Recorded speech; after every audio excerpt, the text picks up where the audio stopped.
In May of 1997, a police officer came by Glenn Clark's house with a warrant for his son's arrest. Lee was being charged with murder and conspiracy to commit murder. When Lee called home later that day, Glenn told him what had happened, and they decided to go to the police station to figure out what was going on. I said, I'm going to take you in, and I said, there ain't going to be nothing to this. I said, I don't know what they're doing, but, you know. And you felt like you were doing the right thing. Hey, man, let me tell you something, and I tell everybody right here, right now. If my boy killed that boy, he need to be where he is. You do it, you got to pay the time. But he didn't do it.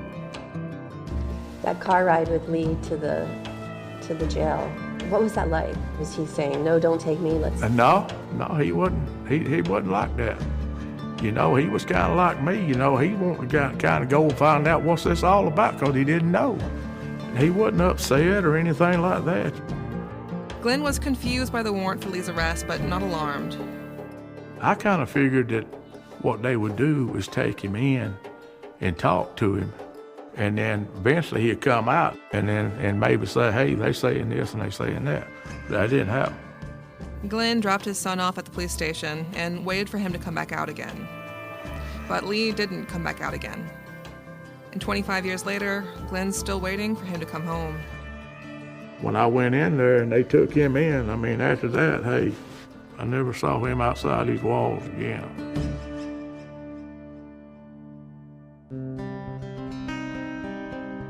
Hi, my name is Susan Simpson. I'm an attorney and podcaster, and previously I hosted the Undisclosed podcast. Hi, I'm Jacinda Davis, and I'm a true crime TV producer. Last year, Susan and I decided to team up and reinvestigate the murder of Brian Bowling. Along with Kevin Fitzpatrick, president of Red Marble Media, we decided to launch Proof. You can listen to Proof like you would any podcast, and you can follow us everywhere with the handle @proofcrimepod and on our website, proofcrimepod.com. Thanks for listening, and welcome to Proof.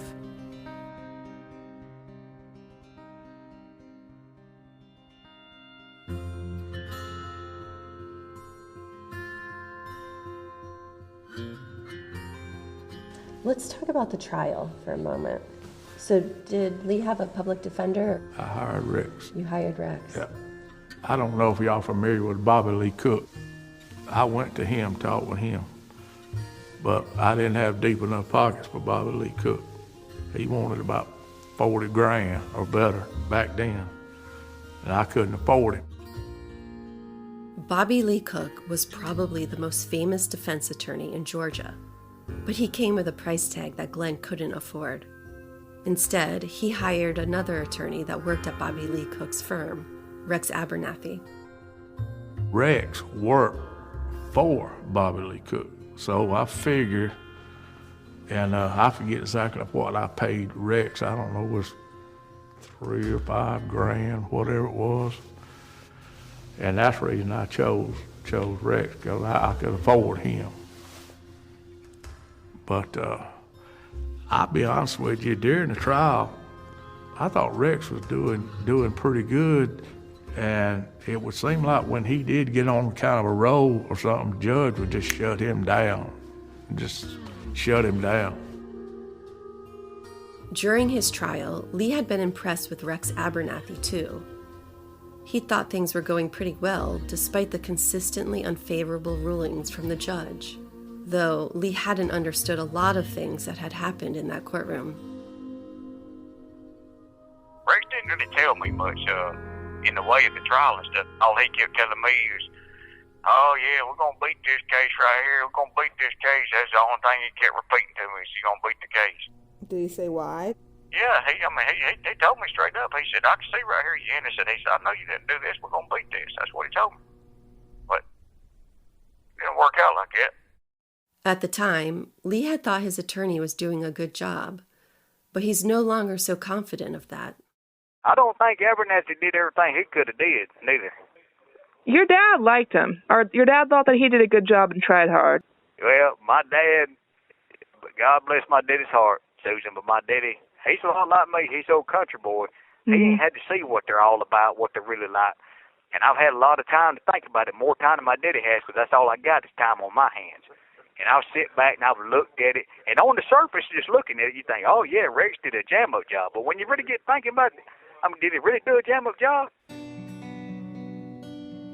At trial, Rex Abernathy called just 3 witnesses to testify in Lee's defense. One of them was Dr. Harvey Howell, the medical examiner who testified that Brian had been killed by a contact shot. The remaining 2 witnesses were both called in to testify about where Lee had been on the night of the shooting. I had a party at my apartment that night with 10 people there that know that I was there all night. That's what really screws me up right there. How in the hell can you put me as being over there at Brian's house when I've got all these people that know I wasn't over there? Did they testify? 2 of them did.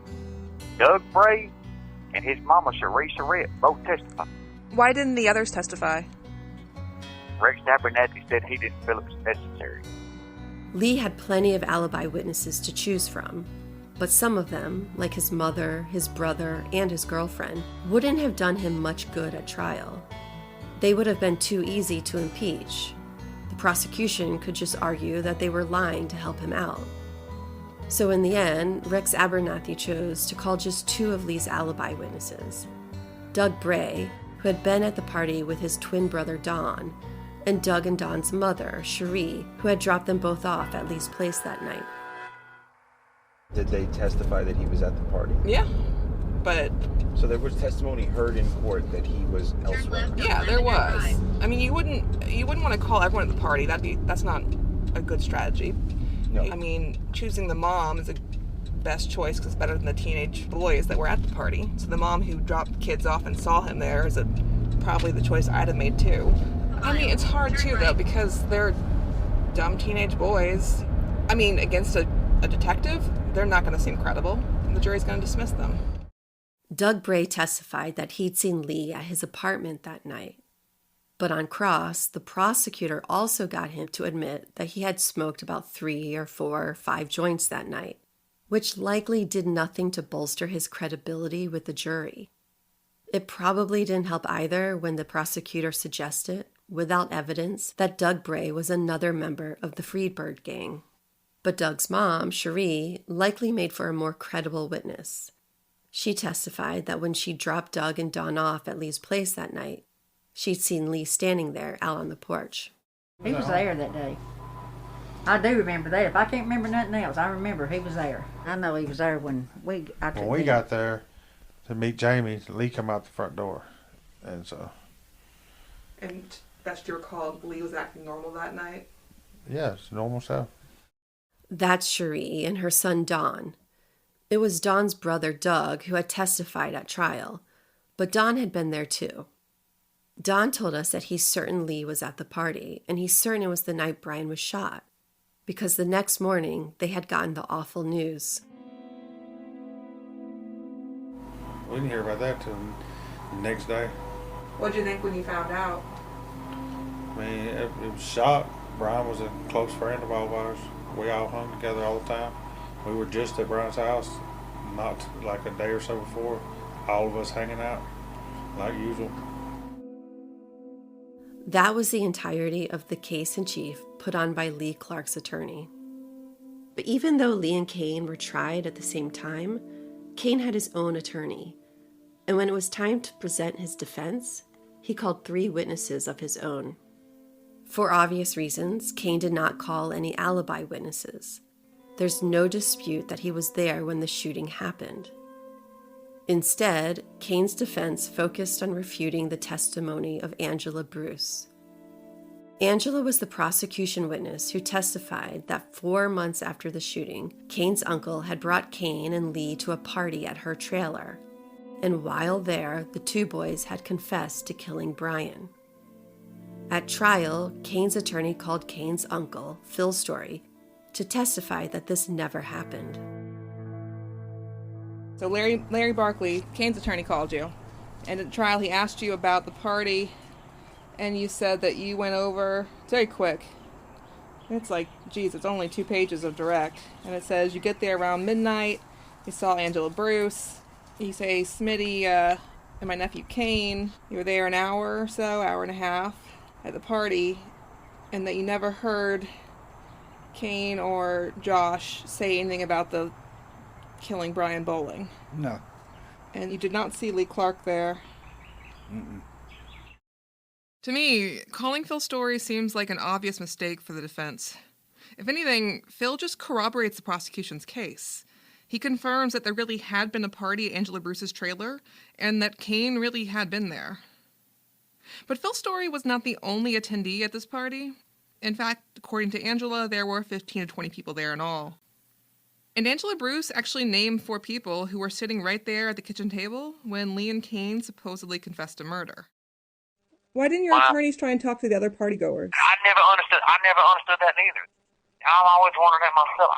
I never understood why they didn't try to get somebody else in the party, to come testify. Someone aside from Phil Storey, your uncle, who the jury's going to assume would lie for you. Yeah. I never understood that neither. I mean, Barkley did a piss-poor job. The second witness Cain's attorney called was Caprice. She'd actually been called to testify as part of the prosecution's case, but Barkley brought her back to the witness stand again to refute Angela Bruce's claim that on the night of the party, she'd driven up to the trailer to pick up Lee and Cain. When I was in court, they was asking me about, I supposedly went to somewhere with somebody and picked up Josh and something, I don't know. Do you know the name Angela Bruce? Do you know the McHenry Trailer Park? Maybe that's the lady. Maybe that's the lady that I'm talking about. She got the long, wavy look in her. Angela Bruce was from McHenry Trailer Park, so if that's... I don't know if that's where they tried to say I went. I never seen that lady until that day. Caprice told us that until that day, she had never seen Lee Clark before either. And I remember sitting there and them asking me questions and me having to look at Josh and Lee. Lee just glared at me like malicious stuff, like he wanted to hurt me or something, just for what I was saying. And he just stared at me. Like, I was like, oh, Lee, and Josh would look up at me and then look down and just cry. Like, he was the only one upset, and Lee sat there like it didn't bother him at all. Really, like, nothing. He wasn't bothered by any of it. Like, he had no remorse for it, no nothing. This is something we heard from some of the jurors we spoke to as well. While Cain Storey had been a lanky, crying mess, Lee Clark had been the opposite. He hadn't seemed remorseful at all. Now, a lot of people have mentioned Lee's eyes. They all talk about, you're right. They all mention his, intense. I don't know what word you... just a stare. Yeah. Beady, someone said beady eyes. But they all talk about how when they're testifying, Cain is crying and... She said he had a smirk. Oh, yeah, he has a smirk. I haven't heard that. Later, Susan and I talked to Lee about our interview with Caprice. She says the same thing that she said. I mean, she's never changed her story. But she did tell us that... But she remembers looking at you and that she thought you were... What'd she say? She said you just had a really hard, angry look on your face and was almost staring at her like a threatening... Look, people get me confused with that stuff all the time. When you meet me face to face, Susan, you're gonna see it because I've got that look. That look stays permanently on my face all the time. I don't do it intentionally. It's just there. Resting bitch face. I was gonna say resting bitch face. I've got that look. I'm serious. People walk up to me all the time like, "Man, are you okay?" I said, "I'm fine, dude. What's up?" He said, "Man, you over here looking crazy, man." I said, "Well, that's me for you, buddy." And I tell the people all the time, that's probably what got me convicted. Well, apparently it made an impression on Caprice, because she said that Josh was crying and just looked distraught, whereas you just looked mean and just stared her down. Yeah, I probably had that look on my face. I know I keep that look on my face, but I probably had an extra look on my face then because I was pretty pissed off about the whole situation. A couple months ago, we brought a baby home, and after that, everything kind of fell apart. Especially with dinner time. We basically never cook, and when we do, it's the same terrible 3 meals over and over again. Susan, I hate to scare you, but it doesn't get any easier. Figuring out what to feed my 3 teenagers is a daily struggle. All I can say is thank goodness for HelloFresh. They make it easy to come up with dinner time solutions so you're not eating the same thing every single night. Which is why I am so excited we finally started HelloFresh, because they have 50 different weekly options to choose from. And the chefs behind HelloFresh really know how to diversify your dinner menu with seasonal spring recipes like sweet heat shrimp tempura bowls, garden spinach ricotta ravioli, and my personal favorite, one-pot creamy lemon dill chicken soup. And HelloFresh is 72% cheaper than dining at a restaurant, and it's even cheaper than grocery shopping. That's money back in your pocket. These meals are delicious, and even if you're a terrible cook, you can make them great with HelloFresh's instructions. My husband usually does all the cooking, but with HelloFresh, there's no excuse anymore for me not to step up.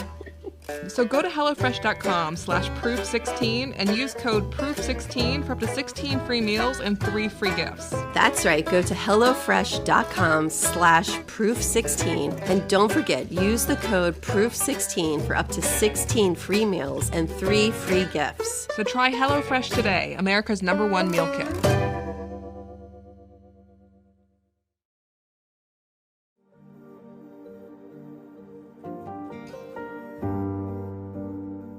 At trial, both Lee's and Cain's attorneys had been focused on trying to discredit the prosecution's theory of what the motive had been.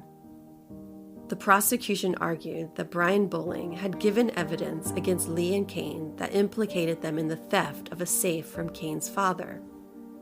The day before the trial was scheduled to begin, the Rome News Tribune had run an article about the case and quoted investigators. It read, "Investigators David Stewart and Sergeant Dallas Battle said they believe Storey and Clark conspired to murder Brian because he was the only witness who could testify against the two in a burglary case." This is not what the prosecution was able to show at trial, though. Under oath, the investigators claims that Brian's role as a witness had been much more modest. 1 week before Brian's death, Investigator Stewart had been attempting to interview Lee Clark about the safe theft. He had stopped by the Bowling residence to search for Lee Clark, but Lee hadn't been there. On his way back out to his car, Stewart stopped and briefly spoke to Brian. Did you at any time interview Mr. Brian Bowling? Yes, Cain Storey was present when I talked with Brian Bowling about particularities involved with the theft of the safe. Was Cain Storey just there on the premises or actually a part of the conversation? I did not talk with Cain, and he was not part of our conversation, but he was there where he heard the conversation. How do you know he heard the conversation? Well, I saw him. He was standing next to Brian. Did Brian Bowling cooperate with you, give you information? Yes, he did. And did it lead to the arrest of anyone? It corroborated statements made by defendants involved with the case. There's no record in the police file about what Brian told Investigator Stewart. Stewart did not document this conversation. But nothing Brian said to Stewart could have led to any arrests, because by the time this conversation occurred, all 4 of the boys involved in the safe theft had already been charged and arrested. But whatever Brian said to the investigator, Cain heard it too. But the funny thing about it is, I'm standing right beside him. The only thing David Stewart asked him is, did he know where Lee Clark lived? That was it. He asked me and Brian questions about, where he stayed at. We told him. But you didn't hear Brian say anything about Lee? No, none of that. I'm saying this whole conversation about it, that's a lie. It never happened. Well, it was during that conversation he was supposed to have been given the info that made the case against y'all for the safe. I know, exactly. And the whole time I'm sitting thinking that, you didn't even ask him these questions. I was standing there right beside him when you asked him. The prosecution used David Stewart to prove that Brian had spoken to the police, and also that Cain and Lee had known about it because Cain had been standing right there when it happened.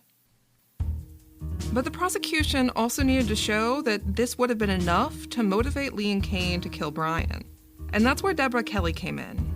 You've heard from her before. She testified that while cleaning the Storey's trailer, she'd come across a notebook that belonged to Cain.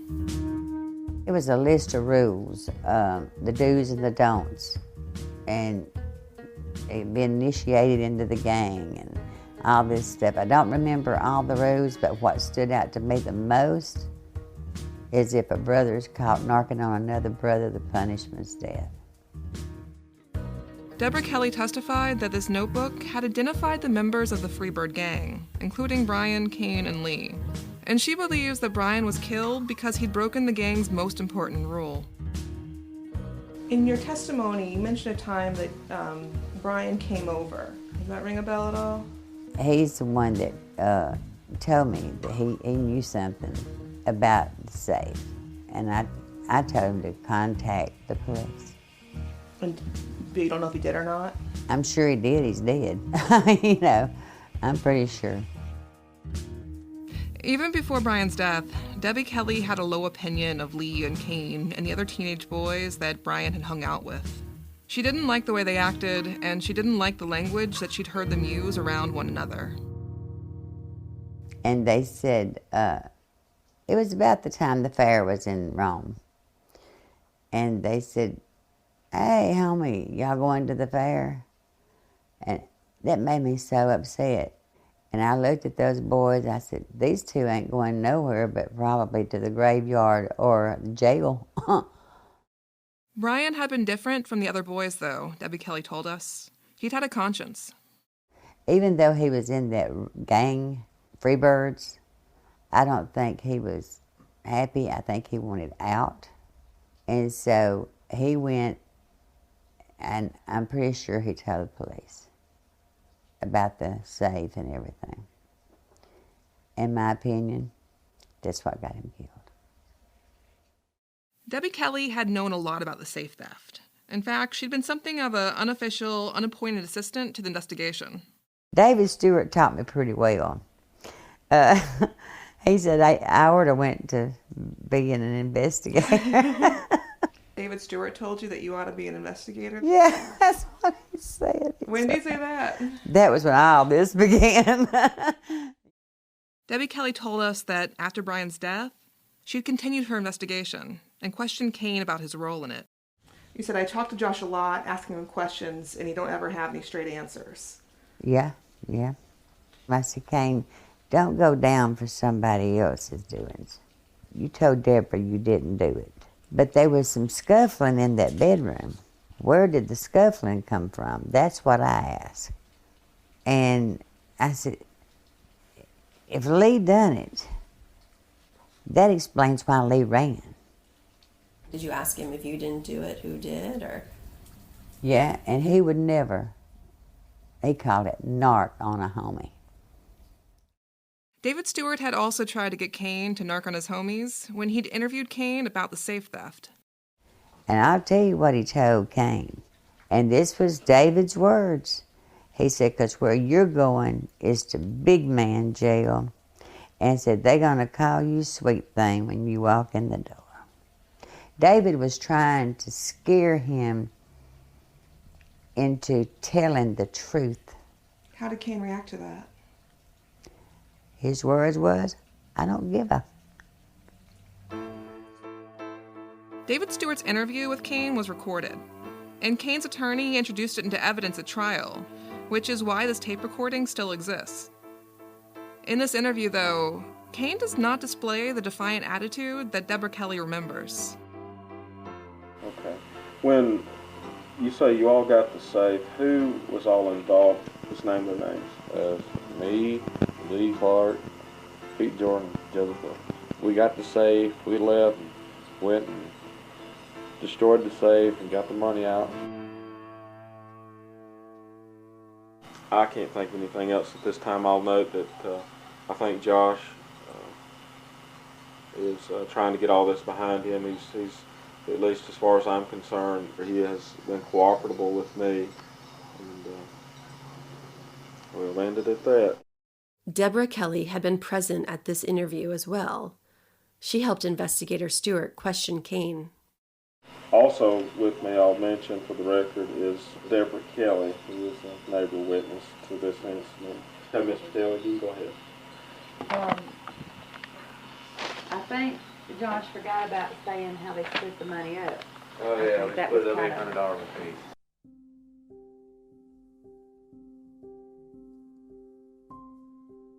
After Brian had been shot and killed, Deborah Kelly had switched from investigating the safe theft to investigating Brian's death. That's when she remembered the notebook she'd found in the Storey's trailer, the one with the disturbing imagery on it. And there was crossbone and skulls. I'll never forget that. On the cover? On the front of it.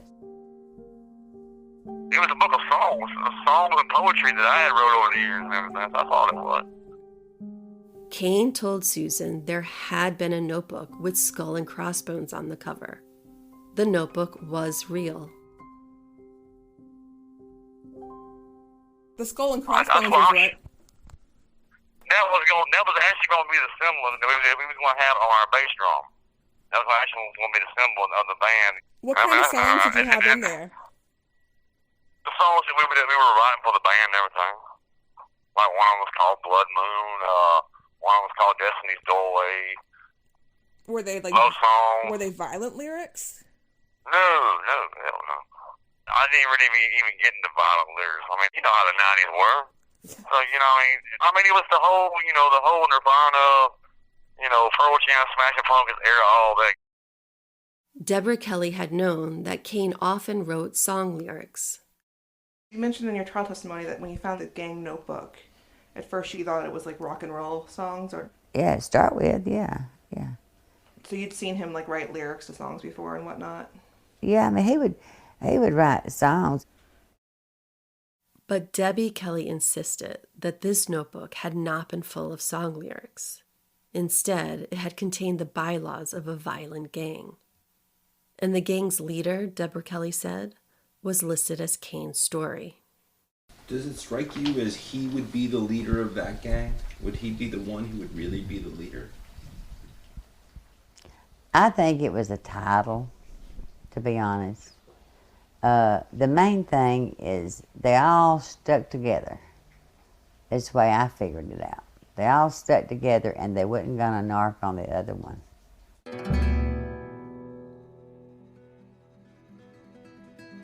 Of all the witnesses we've spoken to in this case, the interview with Debbie Kelly might have been the most difficult interview of them all. The problem I was having is what she told us was so different from her other statements that I didn't know where to take the questions. She changed her story even while we were sitting there talking. Every time I had a question, she would adapt to it. So I was like, if I ask her a question, she's going to say that's part of the story now. There is no way in reality where if Dave Stewart said to Cain, you tell me or you're going to jail and you're going to be somebody's sweetheart, there is no way, if everything I know about the kid and her spoken to him, there's no way that he wouldn't have cracked right away. He did crack right away. Debbie Kelly's memory of a defiant Cain Storey who'd refused to narc on his homies was at odds with the actual case record. On many points, it's clear that Debbie Kelly's memories have very much changed with time. But as Dan pointed out, Debbie Kelly never actually gave a contemporaneous interview about the notebook. The first time she'd spoken to police about it had been nearly a year after she says it was found. I'm just saying that it makes it even more possible that she's just like kind of imagining what she glanced over for a second. She seems like a witness who'd be easy to lead, as exactly. you saw with That's her own what I'm questioning, saying. right? You could almost imagine what the conversation. So let's say Dave Stewart is like, comes to her and is like, you know these boys who are in a gang. Oh my gosh, really? Yeah, did you ever see anything gang related? Well, there was this notebook with a skull and crossbones. But a skull and crossbones, I mean, Keith Richards has a skull ring. I mean, yeah, but they would have jumped on that. Oh, that sounds horrible. What else? Was there writing in there? Was there? Since the skull and crossbones notebook was never found, there's no way to know now for sure what was written inside. But Debbie told investigators that there was someone else who had seen the notebook too. Was there anyone else who knew about the notebook at that time? Was anyone with you when you found the notebook?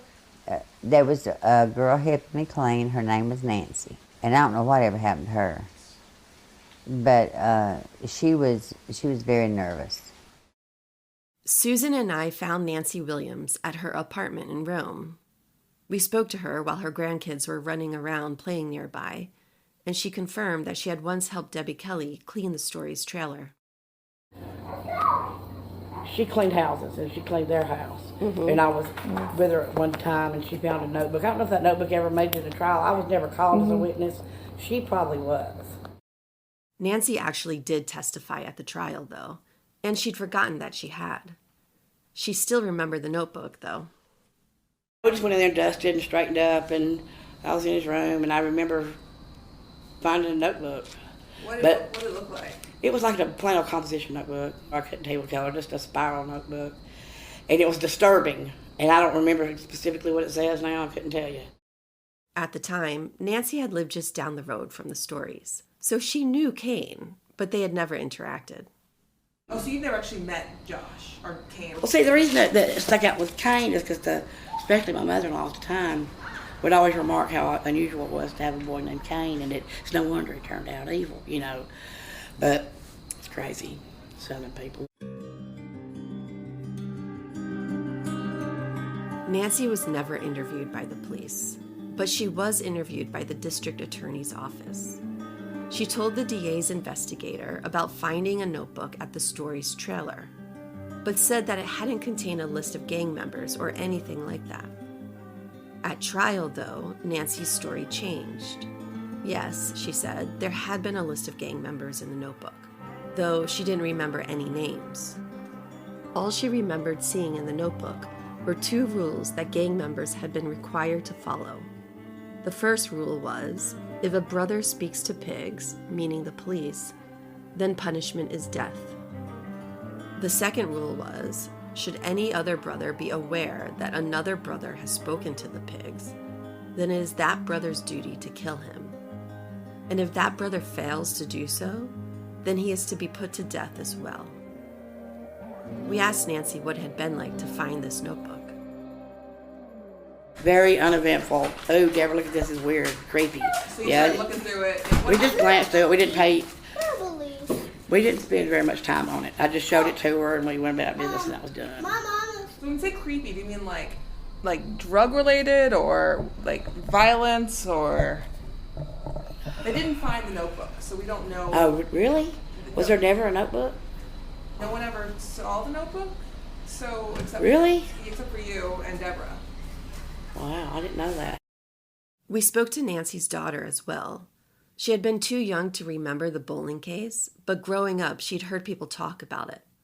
And she was surprised to learn that her mom had testified at the trial. Even Mama testifying, Mama. I can't believe I did that. I must have been made to. I know. Evidently I was in the court. I mean, you'd think that'd be something you'd remember, wouldn't you? Being in court? Yeah, I was. Testified. I guess I did. You don't remember that at all? Not at all.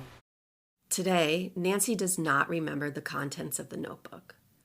But she also doesn't remember thinking that the notebook was a big deal.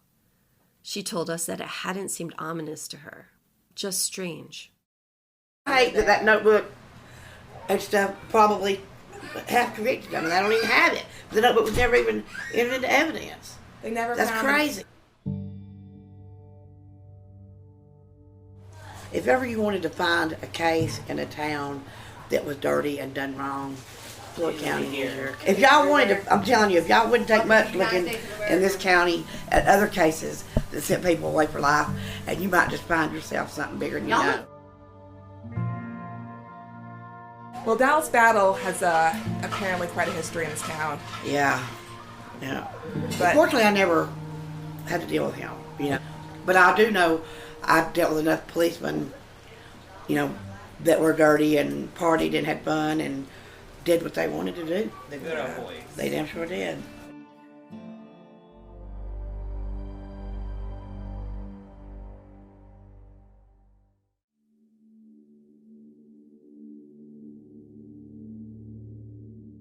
the skull and crossbones notebook was never found, which is why it shouldn't have mattered in this case at all. When Cain and Lee appealed their conviction, they argued in part that the trial court should not have allowed the notebook to be used as evidence. And the Supreme Court of Georgia agreed with them. The testimony of the women was hearsay, and it was admitted without a determination that it fell within an exception to the rule prohibiting the use of hearsay. The erroneous admission of the women's testimony concerning the contents of the composition book is, however, made harmless by the testimony of the party hostess concerning gang membership and rules. The court concluded that neither Debbie Kelly nor Nancy Williams should have been allowed to testify, and that letting the jury hear about the alleged gang rulebook had been a mistake. But the court also concluded that this mistake hadn't caused any harm to Lee's and Cain's defense, because Angela Bruce had testified that Cain and Lee had confessed to being in a gang, which means the evidence about the gang rulebook didn't actually matter. The court found that even if the jury had never heard about the rulebook, they still would have believed Angela Bruce, so they would have convicted Lee and Cain anyway.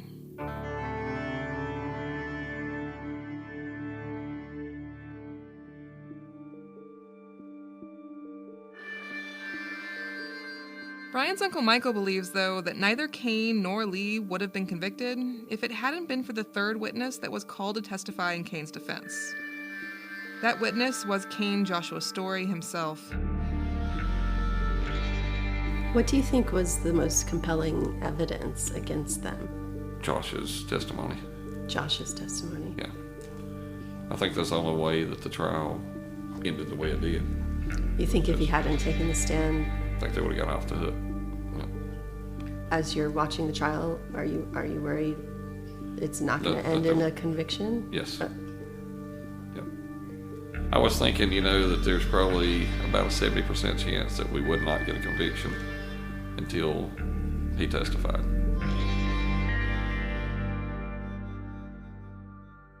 After Cain testified, Michael had felt pretty certain that the jury would find him guilty. But he hadn't expected that they would find Lee guilty as well. But you remember having the thought that Josh could be convicted, but Lee might not be. Yes. I was surprised at the verdict that he was convicted, period. Glenn Clark also remembers that Cain's testimony had been a bit of a mess. That was a sight. Hey, that boy got up there. They should never put that boy on the stand. He cried. Josh breaks down crying up on the stand. They should never put him on the stand. If you could have been there and saw it, you know what I was talking about. In the transcript, the court reporter noted 12 different times that Cain was crying as he spoke in court. And twice, there's simply a notation of, the witness sobs loudly. No one who saw Cain's testimony has suggested to us that he was somehow faking this. Everyone believed he was genuinely distraught. But many of them interpreted Cain's tears as a sign of remorse. They thought he was crying because he felt bad about killing Brian. It wasn't just Cain's demeanor, though, that made his testimony a disaster for Lee Clark. Because Cain testified to something that the prosecution could never have proven on its own. That on the evening that Brian had been shot, Lee and Cain were hanging out together. Cain had been with me earlier that day, and I think that's where it all stemmed from right there. Me dropping him off that store, and I did drop him off the store. I dropped him off down the Silver Creek Mini Market on Rockmore Highway, turned around and went back to my house in Lindale. This is probably why Lee became a suspect in this case in the first place, and why investigators decided it was Lee and not any of the other alleged Freebirds who had been Cain's co-conspirator, because they knew Lee and Cain had been hanging out that evening before Brian was shot. Though for some reason, the investigators ignored the fact that there had been a third boy with Lee and Cain as well, Lee's little brother, Jamie. We took and dropped Cain off, and that was the last we seen of him. My brother was driving, and then we went to over there where my brother was living, and we partied that night, drinking, stuff like that. Lee and Jamie have never denied that they were driving around with Cain that night.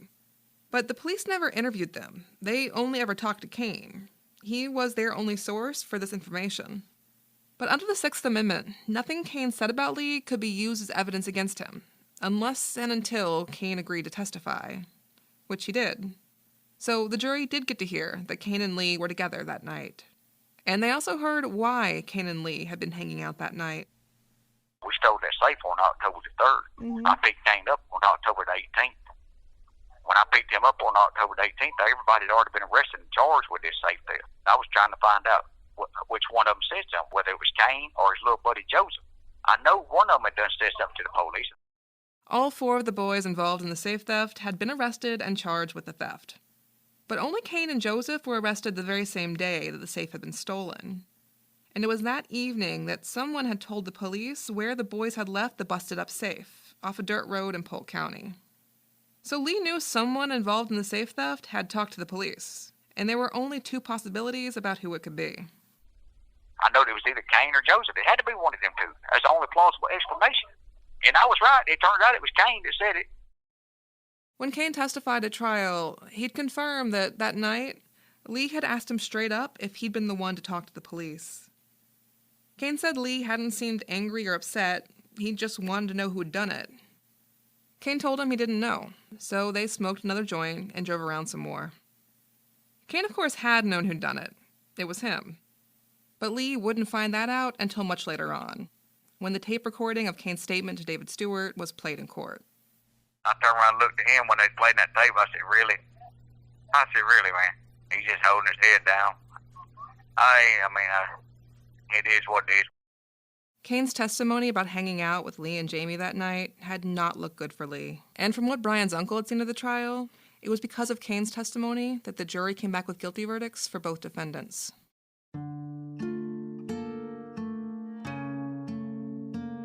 When them people come in there and they found me guilty of this stuff, Susan, I felt something at that point right that I ain't never felt in my life, and I'll probably never feel again the rest of my life, unless maybe on the day I die, I might feel it then. I don't know. Lee had not been expecting the verdict. He thought the trial had gone well for him, and he felt confident that after sitting in the county jail for nearly a year, he was finally going to walk free. I'm sitting there thinking, I'm going to go home because this is a bunch of lies right here.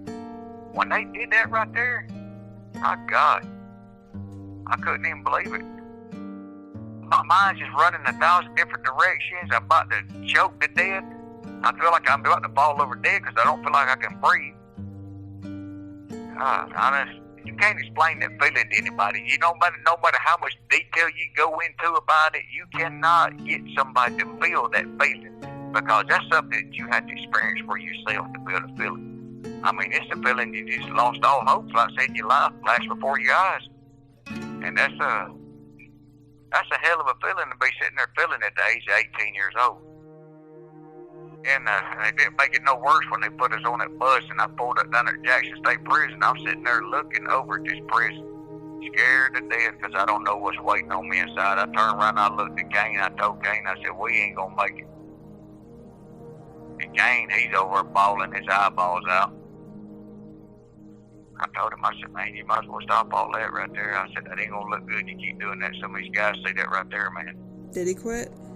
He eventually got himself under control. Once we got going through there, we get in there and they go to shaving their heads, and me and him sitting over there looking like two skint rats.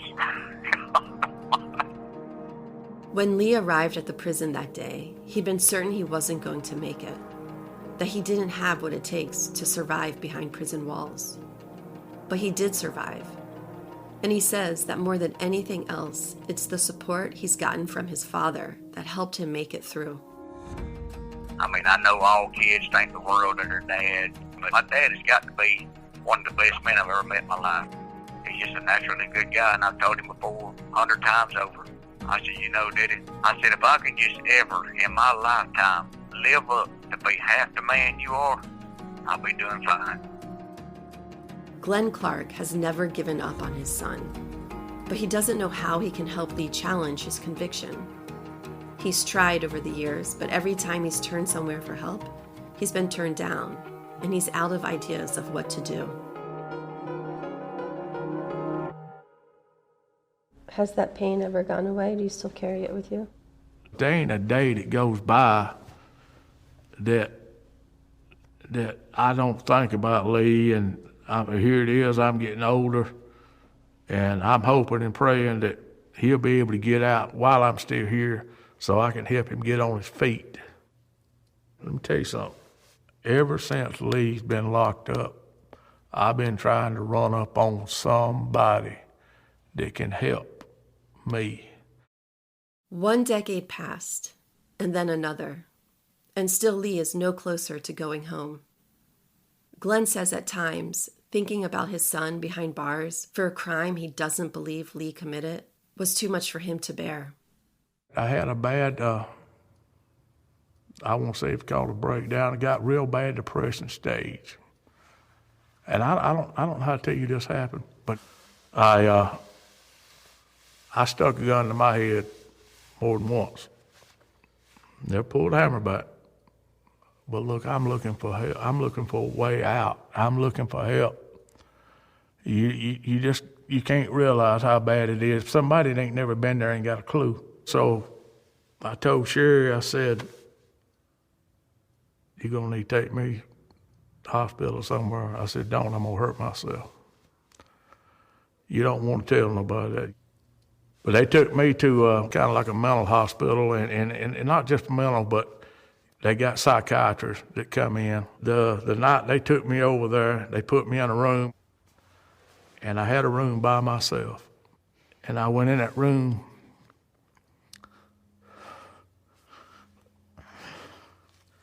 I've shared this with the church too. But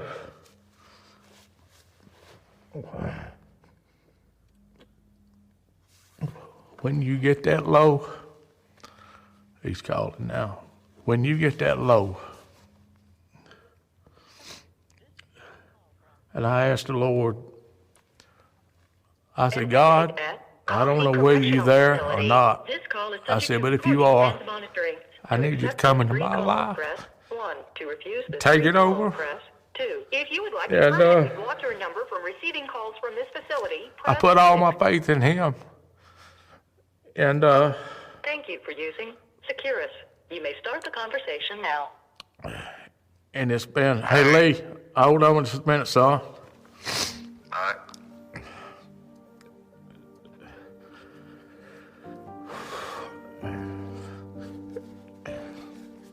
And since I've done that, you just hold on for a minute.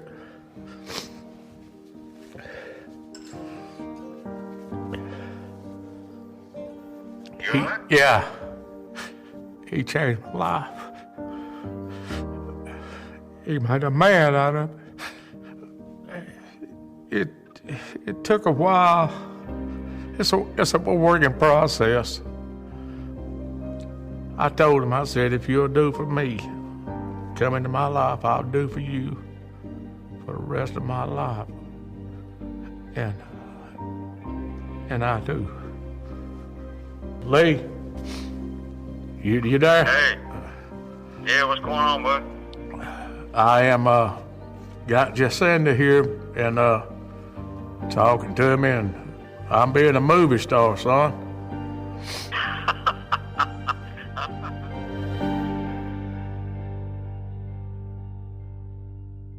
Next week on Proof.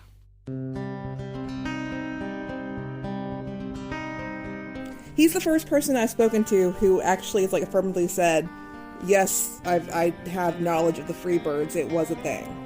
No one else has had any actual knowledge of the Freebirds. Jesus Christ. So the story, according to Archer, is that he said, "Don't go to Brian's house. Promise me you won't go to Brian's house."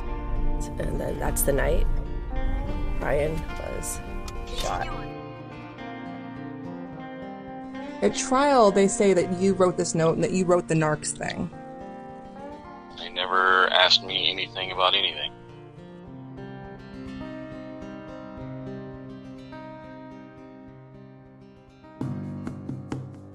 You've been listening to Proof, a podcast by Red Marble Media. We'll be back next Monday for episode 11. Send us your questions at proofcrimepod@gmail.com. We'll respond during our bonus episodes, Proof Sidebar, on Thursdays. Kevin Fitzpatrick is our executive producer. Our logo was designed by Drew Hosuski, and our theme music is by Ramiro Marquez. Audio production for this episode is by George Panos and Michael Ulatowski. Production assistance provided by Jude Slava. Our social media manager is Skylar Park. Thank you to our sponsors for making it possible for us to come back week after week. Follow us everywhere with the handle @ProofCrimePod and on our website, proofcrimepod.com. That's all for this week. Thanks for listening.